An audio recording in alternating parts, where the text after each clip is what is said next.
wabarakatuh. Sugeng enjang pamirsa, ketemu malih kalih kula Ani Rahmawati wonten adicara Tiflok Seman Sater. Dinten Selasa 17 Oktober kalih 2018 niki kula badhe nglaporaken pawarta babagan sampah Seman Sater kirang dipun kelola.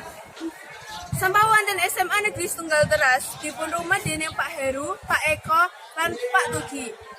Sampah punika dipun rumah saking wayah sekawan enjing dumugi bibar. Kasunyatanipun, sampah wonten SMA Negeri Setunggal Teras boten dipun kelola kanthi truk. Sampah punika namung dipun tampung kanthi boten bak sampah.